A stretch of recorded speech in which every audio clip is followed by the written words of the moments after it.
Perempuan misterius di bas terakhir.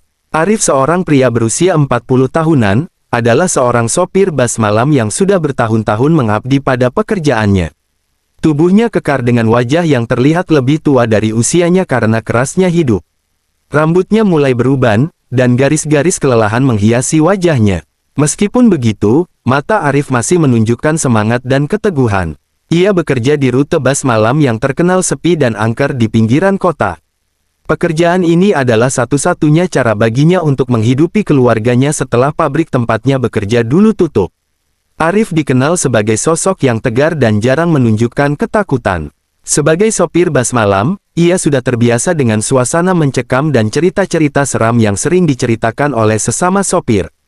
Namun, ia selalu percaya bahwa pekerjaan ini adalah panggilan jiwanya, memberikan pelayanan bagi mereka yang membutuhkan transportasi di malam hari. Malam itu, seperti malam-malam sebelumnya, Arif memulai rutinitasnya. Bas yang ia kemudikan adalah bas tua yang catnya mulai pudar, dengan suara mesin yang berat dan gemuruh. Arif duduk di kursi sopir yang empuk tapi sudah usang, merasakan setiap getaran dari mesin bas di tangannya yang kokoh menggenggam setir. Saat matahari mulai tenggelam dan kegelapan menyelimuti, suasana di rute bas malam terasa semakin sunyi. Jalan-jalan yang dilalui Arif membentang panjang dan berliku, melewati perkampungan yang sepi dan hutan-hutan kecil. Lampu jalan yang jarang dan remang-remang memberikan nuansa suram, seolah menyembunyikan sesuatu di balik bayangan. Bas melewati jalan yang membelah hutan pinus. Di siang hari, hutan ini tampak indah dan menenangkan, namun di malam hari, pohon-pohon tinggi yang menjulang seolah berubah menjadi sosok-sosok menakutkan yang mengintai dari kegelapan. Angin malam berhembus kencang, membuat daun-daun bergesekan satu sama lain, menciptakan suara-suara aneh yang menambah kesan misterius. Arif mengemudikan busnya dengan tenang, meskipun hatinya tak sepenuhnya tenang. Setiap malam, ia selalu merasa seperti ada yang memperhatikannya dari dalam hutan atau dari balik bayangan. Namun, ia mencoba untuk tidak terlalu memikirkan hal itu. Baginya, fokus utama adalah memastikan para penumpang sampai tujuan dengan selamat. Setiap kali bas berhenti di halte-halte terpencil, hanya ada beberapa penumpang yang naik. Mereka adalah pekerja malam, pelajar, atau orang-orang yang memiliki urusan penting. Masing-masing dengan wajah lelah dan pikiran mereka sendiri, jarang ada yang berbicara. Mereka hanya duduk diam, menikmati perjalanan dalam sunyi, sambil sesekali melirik keluar jendela ke kegelapan malam. Perjalanan malam itu, seperti biasanya, terasa panjang dan melelahkan. Arif terus mengemudi melewati jalanan yang semakin sepi. Rute bas ini dikenal dengan cerita-cerita horor yang sudah melegenda di kalangan warga dan para sopir bas. Ada cerita tentang penampakan hantu di halte tertentu, suara-suara aneh di dalam bas, dan penumpang misterius yang tiba-tiba menghilang. Arif selalu mendengarkan cerita-cerita ini dengan sikap skeptis, namun jauh di lubuk hatinya, ada sedikit rasa takut yang ia simpan rapat-rapat. Malam semakin larut, dan bas Arif semakin mendekati halte terakhir. Ia merasa sedikit lega karena sebentar lagi perjalanannya akan berakhir. Namun, rasa lega itu segera berganti dengan perasaan aneh saat ia melihat sosok seorang wanita berdiri di halte terakhir, di tengah kegelapan. Wanita itu mengenakan pakaian putih, rambutnya tergerai menutupi sebagian wajahnya, dan ia tampak muram, seperti membawa beban berat yang tak terlihat. Arif memperlambat busnya dan berhenti tepat di depan halte. Dengan hati-hati, ia membuka pintu bas dan menatap wanita tersebut. Wanita itu tidak menunjukkan ekspresi apapun, hanya melangkah naik ke dalam bas tanpa mengucapkan sepatah kata pun. Sepatu hak rendahnya berdetak pelan di lantai bas. Setelah wanita misterius itu naik ke bas dan duduk di kursi paling belakang, Arif melanjutkan perjalanannya. Namun, suasana di dalam bas mulai terasa aneh dan mencekam. Udara dingin yang tak wajar merayap masuk melalui celah-celah jendela, membuat bulu kuduk Arif berdiri. Setiap kali ia melirik ke kaca spion, ia merasa ada sesuatu yang salah. Wanita itu masih duduk diam, tak bergerak, dengan pandangan kosong yang menembus kegelapan. Arif mencoba untuk tetap fokus pada jalan, namun perasaan seperti diawasi terus menghantui pikirannya. Setiap detik terasa lebih lambat, setiap suara kecil terdengar lebih keras dan lebih mengancam. Bayangan-bayangan dari lampu jalan yang redup menari-nari di dinding bas, menciptakan ilusi yang mengerikan. Arif menggigil, bukan hanya karena udara dingin, tetapi juga karena perasaan tak nyaman yang semakin kuat. Penumpang lain, yang sebagian besar adalah pekerja malam, mulai turun satu persatu di halte-halte yang sepi. Masing-masing dari mereka tampak terburu-buru untuk segera meninggalkan bus, seolah merasakan keanehan yang sama dengan Arif. Saat satu persatu penumpang turun, jumlah penumpang semakin sedikit, membuat bus semakin sunyi dan terasa luas. Setiap kali Arif melihat ke kaca spion untuk memastikan semua penumpang turun dengan aman, pandangannya selalu tertuju pada wanita misterius itu. Wanita tersebut tetap duduk di tempatnya, tak bergerak sedikit pun. Bayangannya yang samar di kaca spion tampak lebih menakutkan di tengah cahaya redup yang bergoyang-goyang. Malam itu, Arif mengemudikan busnya seperti biasa. Rute bus malam yang ia jalani terkenal sepi dan angker, terutama saat mendekati tengah malam.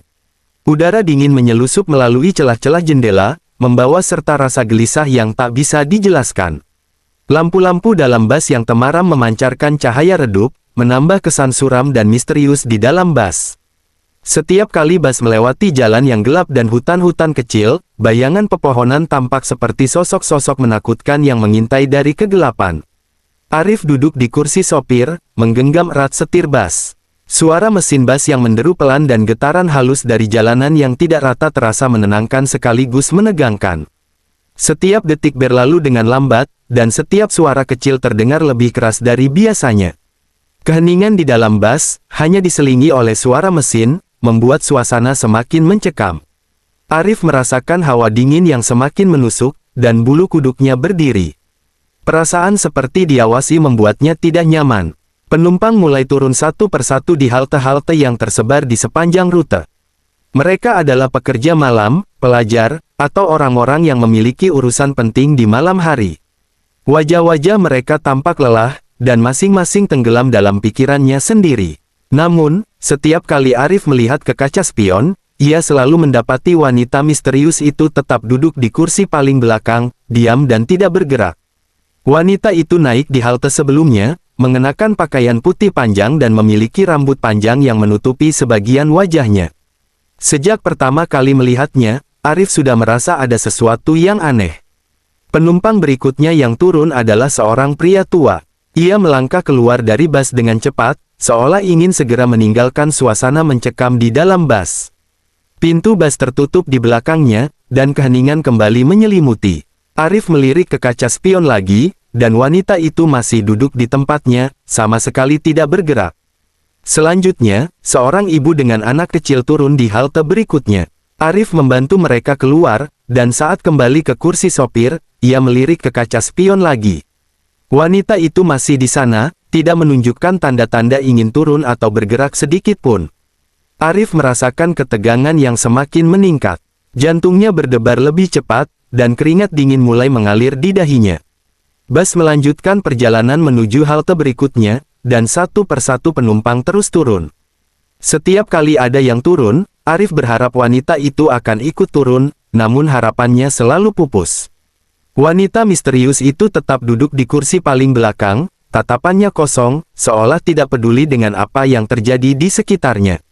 Arif mulai merasa ketakutan. Suasana dalam bus semakin mencekam, dan perasaan diawasi semakin kuat. Akhirnya, hanya tinggal dua penumpang lagi selain wanita misterius itu. Seorang pemuda turun di halte berikutnya, meninggalkan Arif dan wanita itu sendirian dengan satu penumpang lainnya, seorang wanita tua. Arif berusaha untuk tetap tenang, namun hatinya tidak bisa tenang. Ia terus melirik ke kaca spion, berharap menemukan jawaban atas keanehan ini. Namun, wanita itu tetap tidak bergerak, seperti patung hidup yang duduk diam di kursi belakang. Arif memberanikan diri untuk berbicara. "Maaf, Bu, ini halte terakhir. Apakah Anda tidak turun?" Namun, tidak ada jawaban. Wanita itu tetap diam, seperti tidak mendengar apa yang dikatakan Arif. Dengan tangan gemetar, Arif mematikan mesin bus dan berbalik untuk menghadapi wanita itu. Arif menarik napas dalam-dalam, berusaha mengusir rasa takut yang semakin kuat mencengkeram hatinya. Ia tahu ia harus memastikan apakah wanita itu baik-baik saja, meskipun perasaan tidak nyaman terus menggelayutinya. Dengan tangan yang sedikit gemetar, Arif berdiri dari kursi sopir dan berjalan perlahan menuju kursi belakang. Setiap langkah terasa berat, seolah-olah ada beban tak terlihat yang menghalanginya. Udara di dalam bus terasa semakin dingin, dan setiap suara langkah kakinya menggema di dalam keheningan. Arif mencoba menguatkan diri, meskipun bulu kuduknya berdiri tegak. Sesampainya di dekat kursi belakang, Arif berhenti sejenak. Wanita itu duduk membelakanginya, rambut panjangnya menutupi sebagian wajahnya. Arif merasa seolah-olah tatapan kosong wanita itu bisa menembus punggungnya. Dengan suara bergetar, Arif berkata, "Maaf, Bu. Ini halte terakhir. Apakah Anda baik-baik saja?" Tidak ada jawaban. Wanita itu tetap diam, tidak bergerak sedikit pun. Arif merasa semakin cemas. Ia melangkah lebih dekat, hingga akhirnya berdiri tepat di samping wanita itu.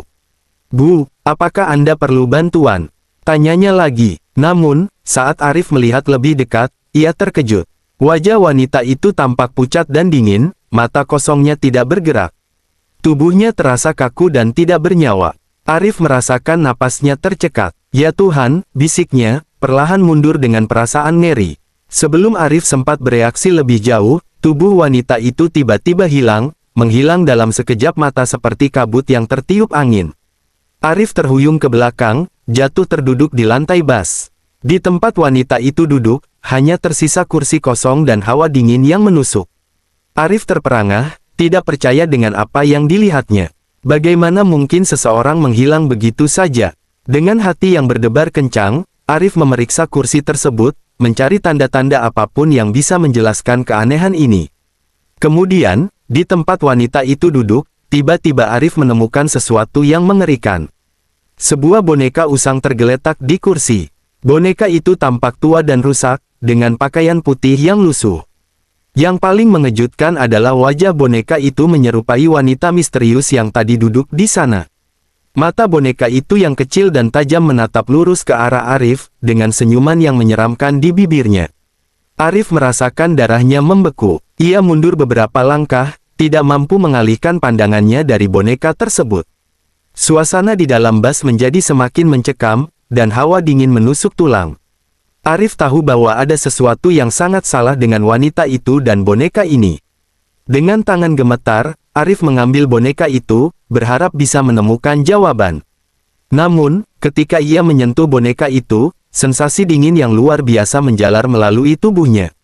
Arif merasa seolah-olah boneka itu hidup, dan tatapan mata boneka itu membuatnya merasa terjebak dalam mimpi buruk yang nyata. Akhirnya, dengan keberanian yang tersisa, Arif berlari keluar dari bus, meninggalkan boneka mengerikan itu di dalam.